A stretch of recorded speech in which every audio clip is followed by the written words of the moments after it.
자, 현대소설 산 너머 남촌입니다. 보기부터 한번 볼게요. 1980년대 농민들의 생활을 잘 그려내고 있습니다. 농민들이 농사의 경제적 이익을 고려하거나 또는 농산물의 유통과 판매까지 감안하게 된 상황임을 보여줍니다. 자, 이 부분 읽으시면 이제 여러분들 어떤 부분 머릿속에 좀 떠오르셔야 되냐면, 오케이, 자본주의, 그 다음에 근대화 과정, 이런 것들이 결국에 농촌까지도 집어삼키게 되었구나 라고 보시면서 농민들이 경제적 이익을 고려하고 유통과 판매까지 감안하게 된 상황에 대해서 부정적이고 비판적인 시선으로, 좀 안타까운 시선으로 바라보고 있다는 점을 느껴주셔야 됩니다. 작품 속 영두는 먹거리를 생산하는 농민으로서 가져야 할 태도를 인식하면서도, 도기 때문에 역접이잖아요. 그러면 농민으로서 가져야 할 태도는 긍정이 되는 거고, 이러한 태도를 지켜나가기 어려운 현실, 이 현실이 바로 이런 자본주의 사회, 근대화 사회와 맞닿아 있는 내용이 되겠죠. 그래서 가치관의 혼란을 겪고 있습니다. 작가는 이를 통해 당대 농민들이 겪고 있었던 어려움, 갈등과 고민, 이런 부분이 되겠죠. 현실감 있게 보여주고 있습니다. 그래서 1980년대 즉 근대화 과정 이후에 이 농촌을 배경으로 하고 있는 소설들은 주제의식이 비슷비슷하죠. 거의 동일합니다. 바로 뭐냐면 전통 가치를 지키지 못하고 더 이상 과거의 어떤 공동체주의라든지 인심이라든지 정의라든지 이런 부분들을 지켜나가지 못하고 이 현대화라고 하는 급류, 그 물살에 휘말려서 살아갈 수밖에 없는 농사꾼들의 어려움, 그리고 그 과거의 것들을 지켜나가지 못하고 있는 것에 대한 안타까운 현실, 이런 부분들을 그려내고 있을 수밖에 없고요. 특히 이 시대에는 농촌에는 더 이상 젊은 사람들이 많이 남아있지 않죠. 다들 도시로 떠나는 그런 장면들, 그런 모습들로 인하여 이 농촌이라고 하는 그 배경이 얼마나 농사꾼들이 원래 가지고 있었던 농민으로서 그 가져야 할 태도를 갖추기 어려운지, 계속 지켜나가기 어려운지에 대한 그런 부분을 이야기하고 있는 소설이 되겠습니다. 농민으로서 가져야 할 태도, 이거 되게 함축적인 표현이고 되게 의미심장한 표현이잖아요. 대체 농민으로서 가져야 될 태도가 무엇일까라고 여러분들 좀 생각을 해보면요. 첫 번째, 우리 농본주의라고 합니다. 농본주의가 뭐냐면 이 농사야말로 근본이다, 이런 뜻인 거예요. 그러니까 과거에 그 농사를 짓던 사람들은 단순히 이걸 경제적 이익을 위해서 했던 게 아니라 정말 땅에서 나는 소출이잖아요. 땅이라고 하는 그 대자연이 우리에게 주는 선물이고, 이런 부분에 대한 것들을 생각하면서 농업이라고 하는 것이 결국에 생명의 원리, 또 순환의 원리가 내재되어 있는, 깃들어 있는, 그렇기 때문에 어떤 인공비료, 화학비료 이런 것들이 아니라 전통적인 재래농법을 고집하고 이런 부분들에 대한 문제의식을 가지고 있었단 말이에요. 그리고 혹시 여러분 지력이라는 단어 아시나요? 이 땅의 힘이라는 뜻인데, 그 농사를 너무 빡세게 짓잖아요. 그러면 땅이 쉬지를 못합니다. 그래서 땅의 영양분이 다 그 농작물한테 빼앗기는 거거든요. 그렇기 때문에 옛날 농사꾼들이 이런 지력을 고려하면서 휴경이라 그러죠. 밭을 좀 쉬게도 해주고, 그죠? 그 다음에 화산재라든지 그런 화학비료나 인공비료가 아닌 전통비료죠. 그런 것들을 땅에게 잘 먹임으로써 땅이 이 지력을 잘 회복할 수 있도록 하는 그러한 태도 속에서 농사를 지었단 말이죠. 그래서 이런 부분들에 대한 것들이 과거 사람들이 전통적으로 지켜왔던 것이라면, 이제는 어떤 거예요? 현실은 이런 부분들, 즉 농업이 점점 상업화되어가고 경제적 가치에 의해서 평가되어지고 있는 이러한 현실에 대한 비판적인 의식이 소설 속에 담겨 있는 것들이 많다. 이렇게 좀 주제의식을 잡아가시면 좋겠습니다. 관련해서 이태준의 돌다리라고 하는 소설의 일부 대목을 선생님이 가져왔습니다. 이 부분 읽어보시면 아버지와 아들의 갈등이 나오고, 아들은 이제 창섭이라고 하는 인물로 등장을 하고, 아버지는 그런 전통주의적인 가치관과 사고 방식을 가지고 있는 인물로 등장을 합니다.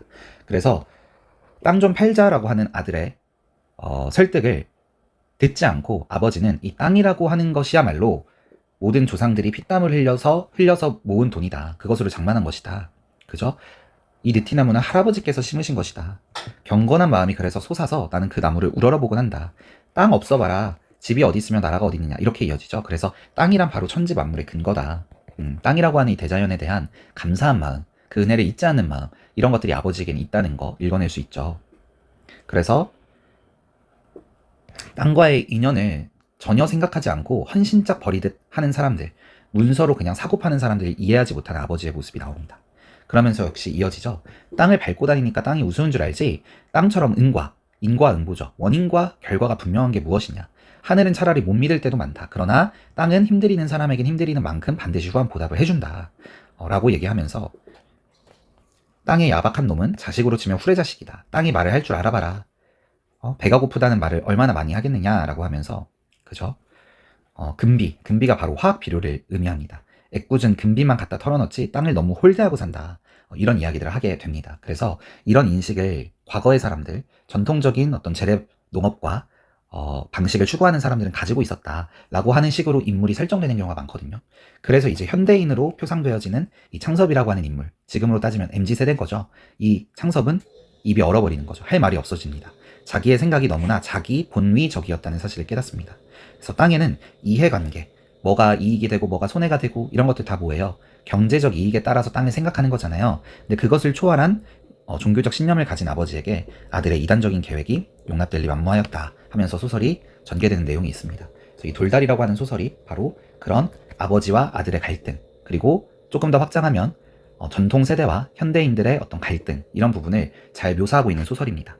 이 소설도 보기를 읽었을 때 마찬가지의 느낌으로 소설이 전개되겠구나 하는 부분들을 여러분들이 읽어내 주실 수 있겠습니다.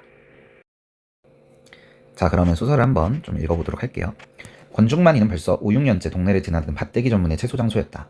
밭대기는 그 밭에 나는 소출을 한 번에 다 사들이는 어떤 일을 이야기합니다. 그 밭에서 나온 걸 한 번에 촥 모두 다 사가는 거죠. 조금씩 사가는 게 아니라 동네에서 채소를 돈거리로 갈기 시작한 것도 권을 보고 한 일이었다. 돈거리는 이제 조금 해석하기 어려울 수 있는데, 우리 뭐 푸닥거리, 이렇게 거리라고 하는 전미사가 붙으면 어떤 행위, 일, 어떤 짓, 이 정도의 의미로 해석을 해주시면 되잖아요. 그러니까 채소를 이제 돈으로 생각하기 시작한 것이 권으로 인한, 권중만으로 인한 일이었다, 이렇게 얘기를 하는 거죠. 권의 발걸음이 그치지 않는 한 안팎 3동네의 채소는 사철 시장이 보장된 것이나 다름이 없었으니까. 그러니까 이 채소를 이제 권중만에게 많이 팔 수 있는, 밭대기로 한 번에 다 팔 수 있는 일이 생기면서 동네 사람들도 채소를 잘 지어야 돈을 벌 수 있겠구나, 이런 생각을 하게 되었다는 거죠. 동네에서는 권이 얼굴만 비쳐도 반드시 손님으로 대접하였다. 사람이 눅어서 흥정을 하는데도 그만하면 묻어나였지만, 눕다라는 표현이 뭔지는 모르지만 긍정인지 부정인지 정도는 잡아주셔야 돼요. 여기서는 사람이 뭐 친절하다, 사람이 좀 인심이 있다, 이 정도 의미로 쓰였다는 거죠. 그래서 흥정을 막 내고를 엄청나게 하지 않는 거예요. 알겠어요, 그 정도 돈으로 제가 사드릴게요 하는 거죠.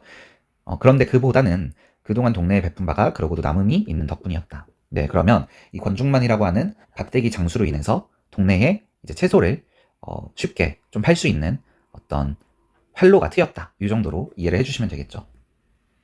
권은 알만한 사람은 다들 일러오던 채소 정보통이었다.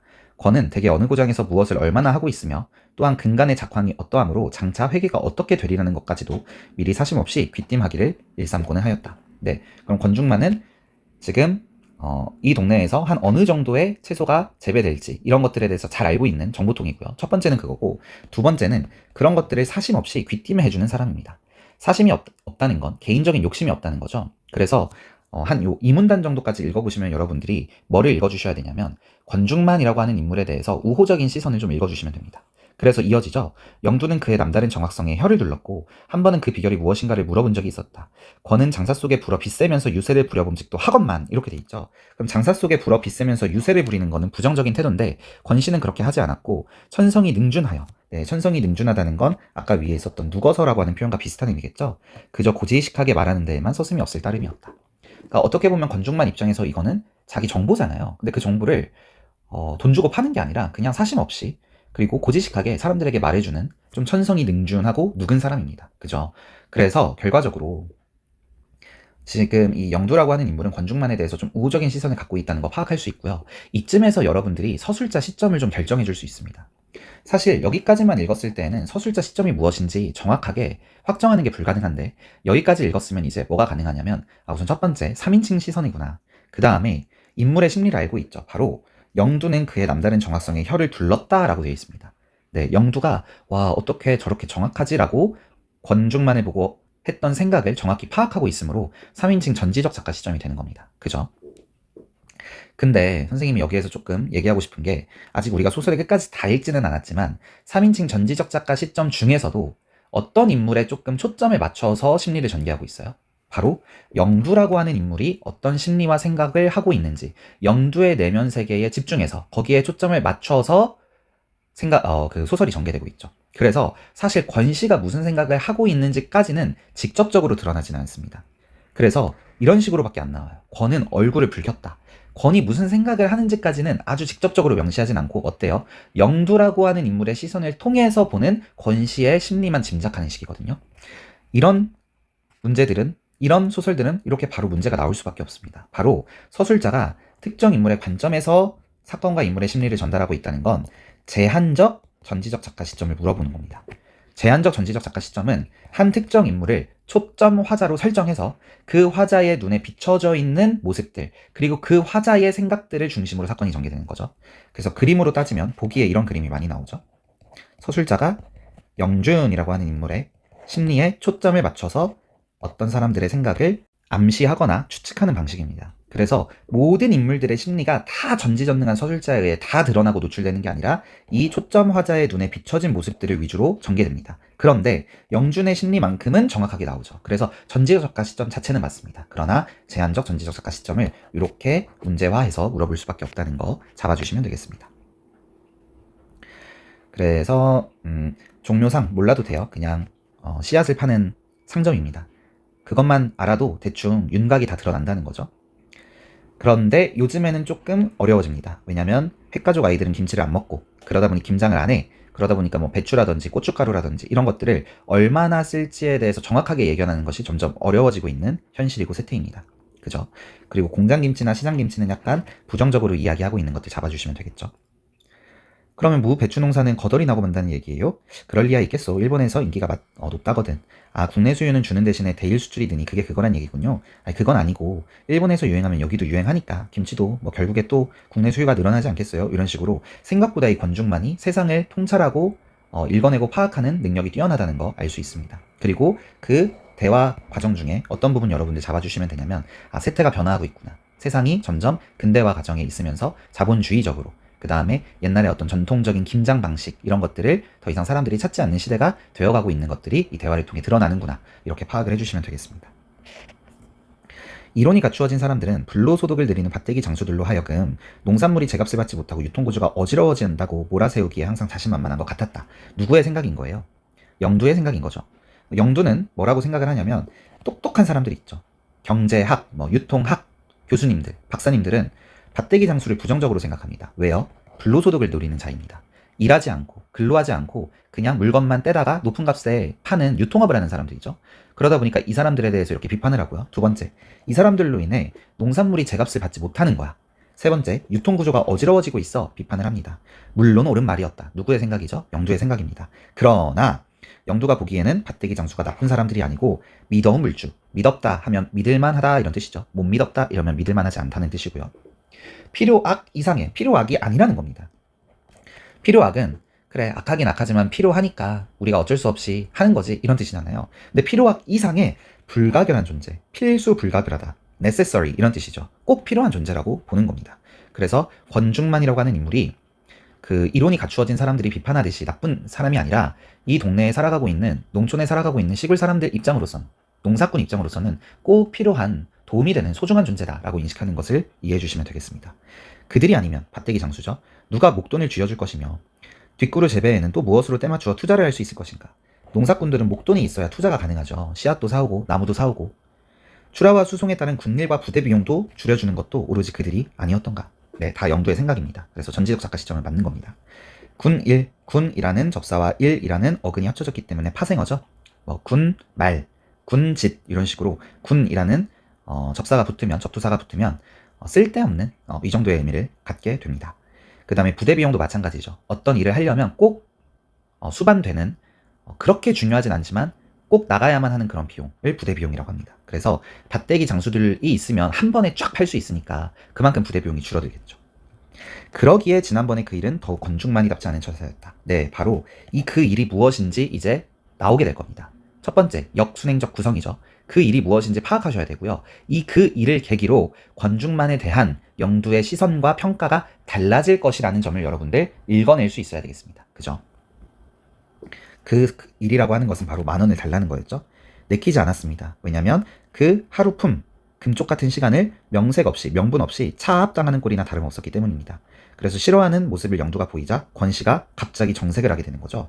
정말 권중만답지 않은 행동을 합니다. 그리고 뭐라고 얘기합니까? 요새는 아파트 사람들도 흙을 보고 채소를 사가기 때문에 이렇게 숙전에서 자란 건 인기가 없어요. 숙전은 영둔의 땅을 얘기하겠죠.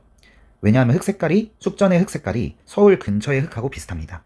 그래서 수은이나 납이 들었다, 중금속 채소라고 만져도 안 본다 라고 하면서 돈을 깎아주십시오 라고 권중만이 얘기를 하는 거죠. 그럼 일일이 흙을 털어서 내놔요? 턴다고 되나? 반대로 벌겋게 묻혀야지. 그렇게 놀랜 흙을 묻혀놓으면 새로 야산 개간을 해서 심은 무공의 채소로 알고 사간다. 사람들이 그 숙전에 흙이 묻어있는 건 싫어하고 놀랜 흙이 묻어있는 무공의 채소라고 착각하면서 그렇게 사간다는 거죠. 그럼 결국에 얘는 둔갑을 한 거죠, 지금. 쉽게 얘기하면 구라입니다, 구라. 본질, 진짜가 아니라 그냥 대충 흙을 털어놓고 벌건 흙을 묻혀놓기만 하면 사람들이 그걸 비싼 돈 주고 좋은 건 줄 알고 사간다는 거죠. 이제 보니 채소도 위조품이 있구먼. 있지. 황토를 파다놓고 한 차에 10,000원씩 그 집만 해주는 직업도 이제 생겼는걸. 어디 이씨, 영두씨가 직접 해주고 10,000원 벌어보려고? 라고 얘기를 합니다. 그래서 그 얘기를 듣자 영두는 화가 나죠. 찰흙색을 띠는 것이 당연한 건데 벌건 황토를 뒤발하여 개간지의 상물로 조작을 해버리는 겁니다. 그것도 내가 직접 논밭을 갈고 가꾼 사람이 직접 해줬으면 하고 유혹을 하니 능욕적이라고, 모욕적이라고 듣게 되는 거죠. 그래서 견딜 수가 없었지만 그렇다고 대거리를 하자고 나댈 수도 없습니다. 대거리는 이렇게 한번 박는 거예요. 싸워보자 이러면서.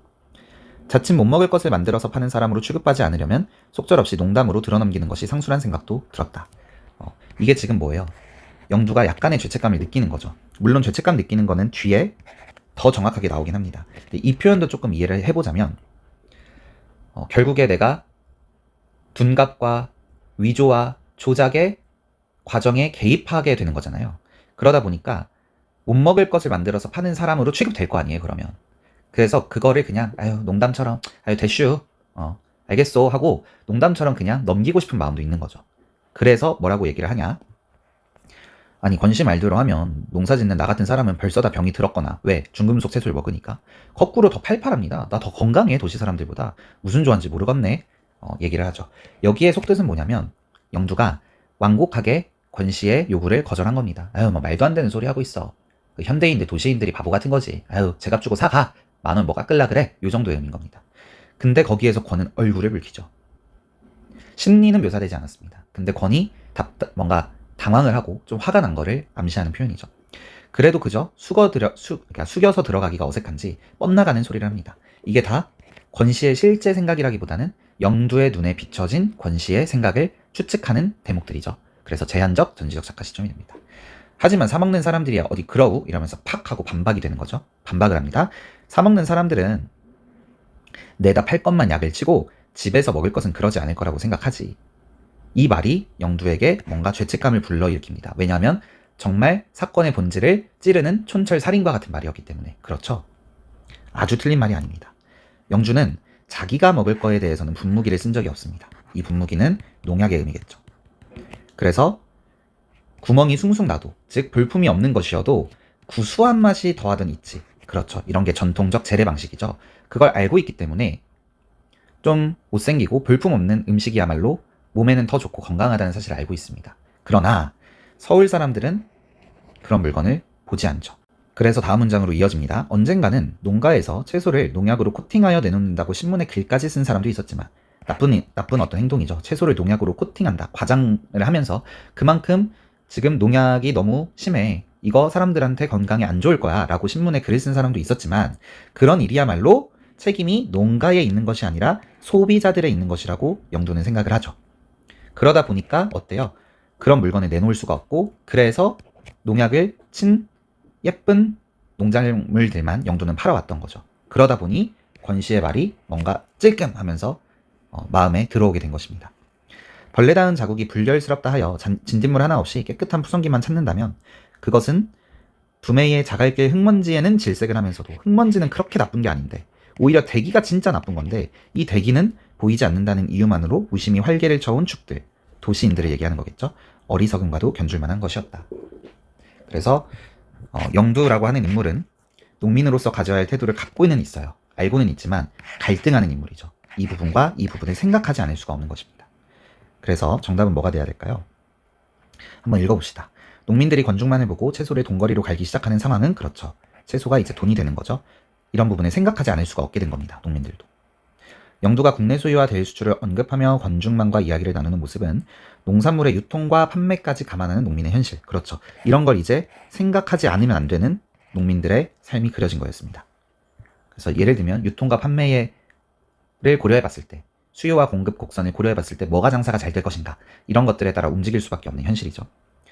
영두가 밭대기 장수를 믿어 물주요 필요하기 이상의 불가결한 존재로 받아들이는 것은 다른 농민들의 어려운 상황을 이용해 경제적 이익을 추구하는 영두의 모습. 자, 우선 영두는요, 이런 인물로 그려진 적이 없습니다. 그럼 만약에 영두가 아니라 밭대기 장수가 여기 나오면 어떨까요?